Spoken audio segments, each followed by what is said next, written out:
Zixthar, self-proclaimed genius and chief education officer of the Galactic Federation's most prestigious academy, prided himself on running the tightest ship this side of the Andromeda. His tentacles quivered with smug satisfaction as he glided through the immaculately clean halls of the Intergalactic School of Higher Learning and Occasional Napping Echelon for short, because even aliens can't resist a good acronym. Little did he know that his perfect world was about to be turned upside down, inside out, and possibly even slightly to the left, all thanks to one pint-sized human terror and her harebrained idea of cultural exchange. It all started on what should have been a perfectly normal day. The suns were shining, the anti-gravity generators were humming, and the cafeteria was serving its usual fare of nutrient paste in various shades of beige. Zixthar was just settling into his office, ready to begin his daily ritual of adjusting the school's thermostat to the perfect temperature for inducing mild discomfort in 90% of the student body. That's when she walked in. Emily Anderson, age 12, stood barely taller than Zixthar's desk. Her pigtails bobbed with an enthusiasm that should be illegal before noon, and her grin was wide enough to make a Cheshire cat jealous. In her arms, she cradled what appeared to be a furry abomination straight out of a nightmare, or as humans called it, a cat. Mr. Zixthar, Emily chirped, her voice somehow managing to hit every frequency that made his auditory receptors ache. I have the most amazing idea for improving interspecies relations and fostering a deeper understanding of diverse cultures within our student body. Zixthar blinked all 7 of his eyes in rapid succession, a gesture that in his species roughly translated to, "Oh no, not this again." He'd been warned about humans and their ideas the last time a human had an idea. The school's anti-gravity toilets had gained sentience and staged a rebellion. It had taken weeks to negotiate a peace treaty, and even now, using the facilities required filling out triplicate forms and offering a small sacrifice of air freshener. "Miss Anderson." Zixthar began, his voice a masterful blend of condescension and barely concealed panic. "Whatever your idea is, I'm sure it's charming. However, I must remind you that as a Deathworlder, your concepts of fun and safety often conflict with the continued existence of our more fragile students." Emily's grin, impossibly, grew even wider. The cat in her arms let out a sound that Zixthar could only describe as the unholy offspring of a purr and a growl. "Oh, but sir, this idea is perfectly safe. Well, mostly safe. Okay, let's say it's only mildly dangerous and potentially scarring." Zixthar felt a migraine forming in all 3 of his brains. "Go on," he sighed, resigning himself to whatever chaos was about to unfold. "Bring your pet to school day," Emily announced, thrusting the cat forward like it was Simba and the office was Pride Rock.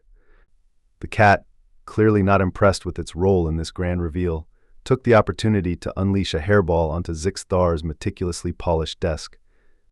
"Isn't it wonderful?" Emily continued, either oblivious to or deliberately ignoring the look of abject horror on Zixthar's face. "Everyone can bring their pets, and we can all learn about the different creatures we keep as companions. It'll be educational, fun, and only slightly terrifying." Zixthar stared at the hairball, then at the cat, then at Emily's beaming face. He opened his mouth to deliver a scathing rejection of this preposterous idea, but what came out instead was a strangled "when." "Next week," Emily exclaimed, bouncing on her toes. "I've already made flyers and everything." As if summoned by her words, a holographic flyer materialized in front of Zixthar's face. It was a riot of colors that threatened to trigger seizures in at least 3 known species, with clip art of various Earth animals prancing around the edges. In the center, in a font that could only be described as aggressively cheerful, were the words, "Bring your pet to school day. Show off your furry, scaly, slimy, or ethereal friends.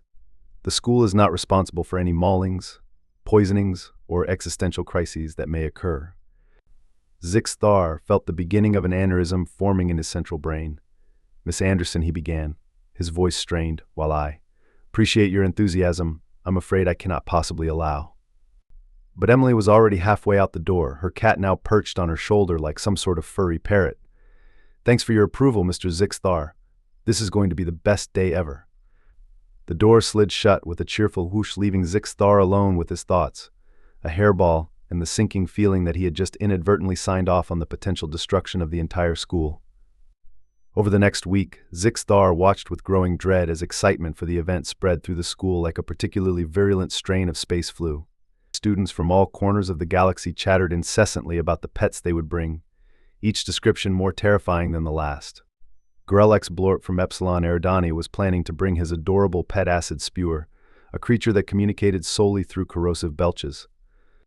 Zix Nax of the Silicon Hive Mind was excitedly preparing a containment field for her pet quantum anomaly, which existed in a state of both being and not being simultaneously. And Blurp, the amorphous blob from Betelgeuse, was somehow going to bring its pet black hole. Zixthar spent his nights poring over the school's insurance policies, only to discover that catastrophic events caused by ill-advised cultural exchange programs was specifically excluded from coverage. He briefly considered faking his own death and fleeing to the Outer Rim, but his species' unfortunate inability to lie convincingly a side effect of having transparent skin made that plan unfeasible. As the fateful day approached, Zixthar did the only thing he could think of. He prepared for the worst. He tripled the school's stock of first aid supplies, installed emergency force fields in every classroom, and hired a team of intergalactic lawyers specializing in disasters of unprecedented scale and absurdity. The morning of Bring Your Pet to School Day dawned bright and chaotic. Zixthar arrived early, his tentacles quivering with anxiety, only to find the school's entrance already transformed into a menagerie of the bizarre and terrifying.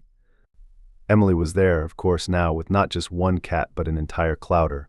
The felines swarmed around her feet, occasionally defying the laws of physics as cats are wont to do. "Mr. Zixthar," she called out cheerfully. "Isn't this amazing? I couldn't decide which cat to bring, so I brought them all." Zixthar opened his mouth to respond, but was interrupted by a deafening roar. He turned to see Grellex Blorp struggling to control what appeared to be a small, angry volcano with legs. "Don't worry," Grellex Blorp shouted over the creature's rumbling.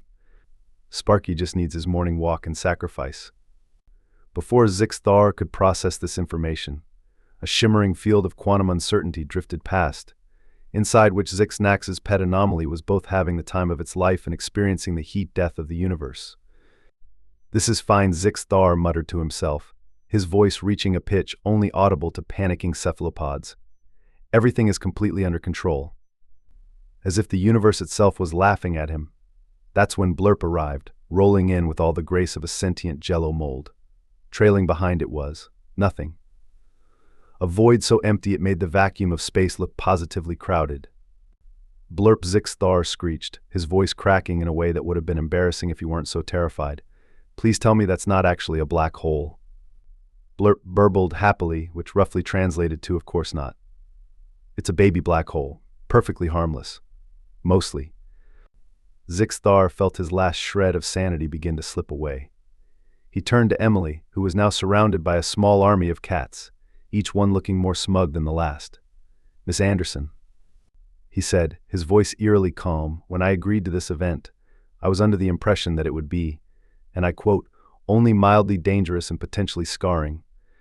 Emily beamed up at him, a picture of innocence surrounded by chaos. "And isn't it? I mean, nobody's been eaten yet." As if on cue, a scream echoed from the direction of the cafeteria, followed by the distinct sound of something large and probably carnivorous burping contentedly. "Oops," Emily said, her smile never faltering. "I guess I spoke too soon. But look on the bright side, Mr. Zixthar. This is a learning experience for everyone." Zixthar stared at her, then at the menagerie of cosmic horrors masquerading as pets, then back at Emily. He opened his mouth, closed it, opened it again, and finally managed to croak out, "Learning. Experience." Of course, Emily nodded enthusiastically. "We're learning about biodiversity, xenobiology, disaster management, and the importance of comprehensive insurance policies.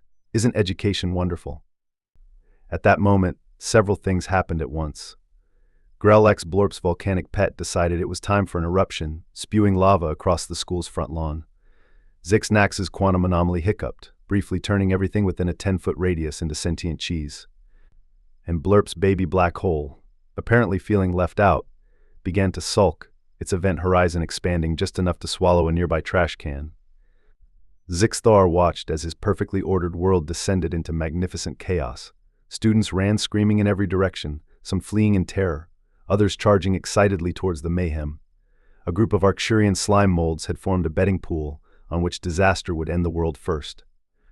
And in the middle of it all stood Emily, her cats now engaged in an impromptu physics-defying acrobatics show. It was in this moment, as reality itself seemed to warp under the weight of so much concentrated absurdity, that Zixthar had an epiphany. This, he realized, was why humans were considered the most terrifying species in the galaxy. Not because of their strength or their resilience, or even their bizarre ability to consume foods that would liquefy the digestive systems of most sentient beings. No, humans were terrifying because they could look at a situation like this, a situation that by all rights should send any sane creature running for the nearest escape pod, and see it as a learning experience. Zixthar felt a laugh bubbling up from somewhere deep inside him, a laugh that started as a low chuckle and quickly grew into a full-blown, tentacle-waving guffaw. Emily looked up at him, her eyes wide with surprise and delight. "Mr. Zixthar," she asked, barely audible over the cacophony of chaos around them. "Are you okay?" Wiping tears from all 7 of his eyes, Zixthar looked down at the small human who had single-handedly upended his entire world. "Miss Anderson," he said, his voice filled with a strange mix of resignation and amusement, "I do believe this might be the most educational day in the history of our institution." Emily's face lit up like a supernova. "Really? So we can do this again next year?" Before Zixthar could answer, a tremor shook the ground. They turned to see Blurp's baby black hole, throwing what could only be described as a tantrum, its gravitational pull increasing dramatically. "Well," Zixthar said, watching as students, pets, and a significant portion of the school's architecture began to spiral towards the cosmic temper tantrum, "I suppose that depends on whether there's a school left after today." Emily nodded sagely, as if this was a perfectly reasonable state of affairs. "Fair point. But just think of all the physics lessons we're getting. Nothing teaches gravitational fields like a real black hole, right?" As desks, chairs, and the occasional screaming faculty member flew past them towards the growing void, Zixthar found himself nodding in agreement. "You know, Miss Anderson, I believe you're right, although," he added, grabbing onto a conveniently placed light pole as the pull intensified, "perhaps next time we could start with something a bit smaller. A pet neutron star, perhaps." Emily's eyes lit up with excitement, clearly already planning next year's event. "Ooh, or maybe a pet quasar. I bet those are super cuddly." Zixthar laughed, the sound nearly lost in the wind as the black hole's event horizon crept ever closer. "You know what? Why not? After all, what's the worst that could happen?"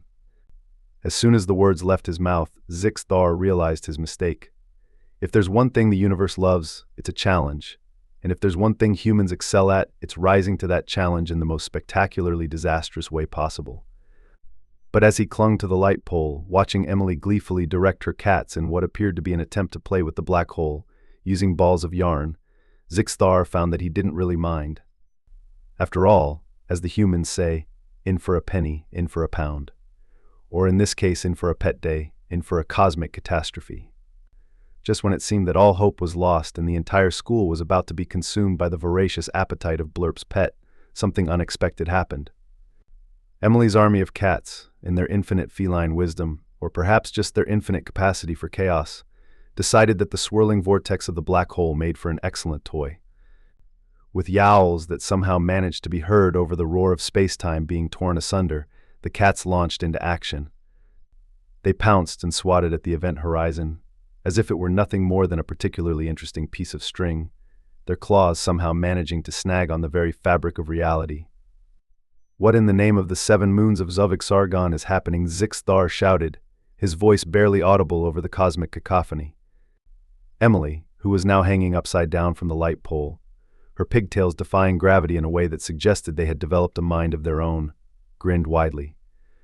"Isn't it obvious, Mr. Zixthar? They're playing." And indeed they were. The cats darted in and out of the event horizon, seeming to exist in multiple states of being simultaneously. They batted at singularities like they were balls of cosmic yarn, and chased quantum fluctuations as if they were particularly elusive mice. To everyone's amazement and Zixthar's growing sense of existential dread, the black hole began to shrink. It was as if the cat's playful assault on the laws of physics was somehow neutralizing the cosmic threat. "This is impossible." Zixnax's voice crackled through the quantum static, her silicon-based form flickering in and out of existence as she struggled to process what she was seeing. "According to every known law of physics, those felines should be spaghettified." Emily shrugged, a feat made all the more impressive by her continued defiance of gravity. "Yeah, but nobody told them that. Cats don't really care about the laws of physics." As if to prove her point, One particularly rotund tabby managed to catch the singularity in its mouth, chewing on it with a look of supreme satisfaction before spitting it out like a hairball. The singularity, now covered in cat saliva and looking decidedly less menacing, bounced across the school lawn like a rubber ball. Zixthar watched in stunned silence as the laws of the universe were casually batted around by a group of earth felines. He'd always known that humans were a force to be reckoned with, but this was beyond anything he could have imagined. "Miss Anderson," he said, his voice a mix of awe and resignation, "I believe I owe you an apology. When you suggested this bring your pet to school day, I thought it would end in disaster. And while I suppose it has, in a sense, it's also rather magnificent, isn't it?" Emily beamed, her smile somehow even brighter than the accretion disk that had formed around one particularly playful kitten. "See? I told you it would be educational." As the chaos began to subside, with the black hole now reduced to little more than a slightly darker than average patch of air being batted between two tabbies, the other students and their pets began to emerge from their various hiding spots. Grellex Blorp's volcanic pet, Sparky, had apparently decided that the school's swimming pool made for an excellent cooling-off spot. Steam rose in great billowing clouds as the lava creature paddled happily, leaving a trail of obsidian in its wake. "Well," Grellex Blorp said, its voice bubbling with barely contained laughter, "I guess we won't need to heat the pool for the next few centuries." Zixnax's quantum anomaly, meanwhile, had formed an unlikely friendship with a group of Arcturian slime molds. The two species were engaged in what appeared to be a highly complex game of multi-dimensional chess, with the anomaly flickering between realities to make its moves, while the slime molds oozed thoughtfully over their strategy. Fascinating, Zixnax hummed, her silicon circuits practically vibrating with excitement. "I believe they're solving quantum encryption algorithms as a side effect of their game. We may have just revolutionized the field of cryptography." Even Blurp seemed to be enjoying itself, its amorphous form jiggling with what could only be described as glee as it watched its now significantly smaller pet black hole being used as a ball in an impromptu game of cosmic soccer.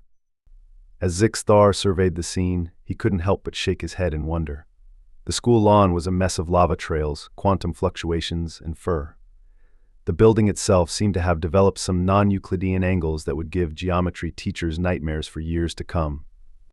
And yet, despite all this, or perhaps because of it, there was an undeniable air of learning. Students from every corner of the galaxy were mingling, exchanging notes on their pets' dietary needs, discussing the finer points of interdimensional obedience training, and debating the merits of various brands of antimatter litter.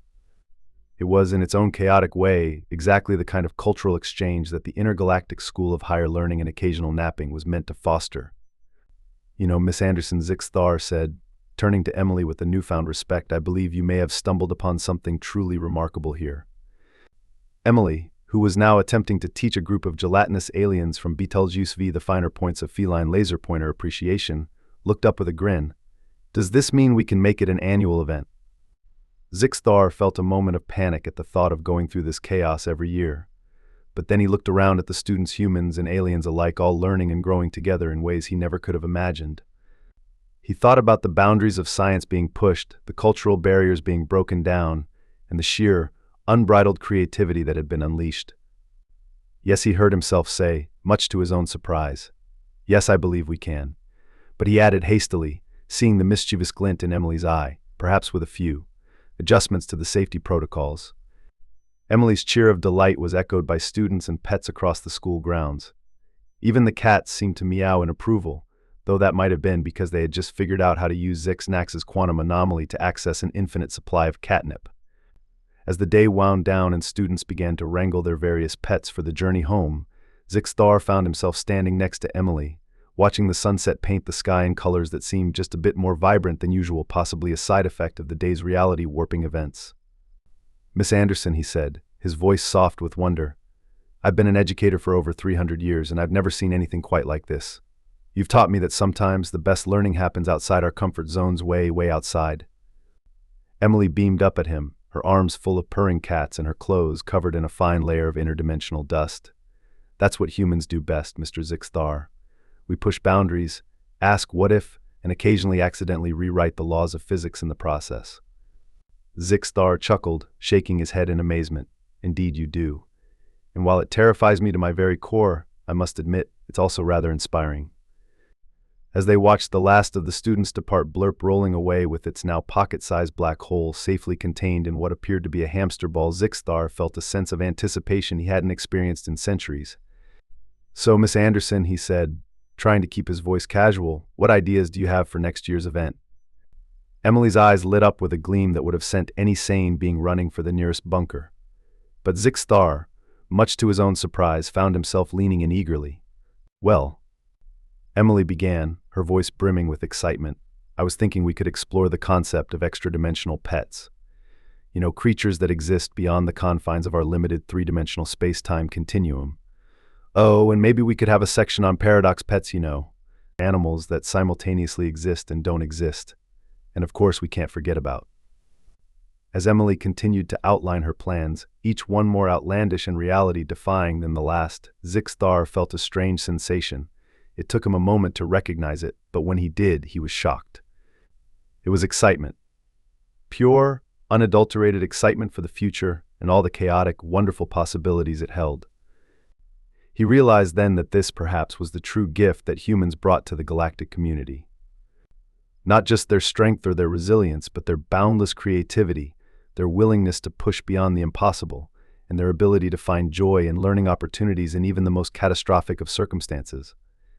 As the last light of the day faded, replaced by the twinkling of distant stars and the soft glow of Grollex Blorp's still cooling pet in the swimming pool, Zixthar made a mental note to update the school's mission statement. No longer would they simply be the Intergalactic School of Higher Learning and Occasional Napping. From now on, they would proudly bear the title of the Intergalactic School of Higher Learning, Occasional Napping, and Frequent Reality Readjustment. And as for the disclaimer on next year's Bring Your Pet to School Day flyer, well, that would need some serious revision. After all, how does one adequately warn for potential disruption of the space-time continuum and spontaneous evolution of quantum physics-defying felines? But that, Zixthar decided, was a problem for tomorrow. For now, he was content to stand there with Emily, watching the stars and dreaming of the impossible adventures yet to come. Because if there's one thing he'd learned today, it's that with humans around, the impossible had a funny way of becoming just another Tuesday at Ishlan. As Emily chattered on about her plans for next year, occasionally pausing to scratch one of her cats behind the ears, all 7 of them, somehow, simultaneously, Zixthar found himself chuckling. The sound started low in his thorax and bubbled up through all 3 of his voice boxes, emerging as a rich, multi-layered laugh that echoed across the now quiet school grounds. Emily paused in her excited monologue, looking up at the alien administrator with a mixture of surprise and delight. "Mr. Zixthar? Are you laughing?" Zixthar nodded, his tentacles waving in what could only be described as glee. "Indeed I am, Miss Anderson. I'm laughing because I've just realized something profound." Oh, Emily's eyes widened with curiosity. "What's that?" "I've realized," Zixthar said, his voice filled with warmth, "that in all my centuries of teaching I've never learned so much in a single day. And it's all thanks to you, your fellow humans, and your absolutely insane ideas about what constitutes a suitable pet." Emily beamed, her smile as bright as a supernova. "So, does this mean you're excited for next year?" Zixthar looked down at the small human, then out at the school grounds still smoking in places, glowing in others, and in some areas seeming to phase in and out of reality. He thought about the day's events, the chaos, the panic, the sheer impossibility of it all. And then he thought about the learning, the connections made, the boundaries pushed, and the joy on the faces of students from 1,000 different worlds. "Miss Anderson," he said, his voice filled with a sense of wonder he hadn't felt in centuries, "I can hardly wait." And so, as the last light of day faded into the cosmic night, a most unlikely pair of veteran alien educator and a young human girl stood side by side, surrounded by a small army of cats, dreaming of the impossible adventures yet to come. Because in a universe where cats could play with black holes and volcanic pets could turn swimming pools into hot springs, anything was possible. And that, Zixthar realized, was the greatest lesson of all.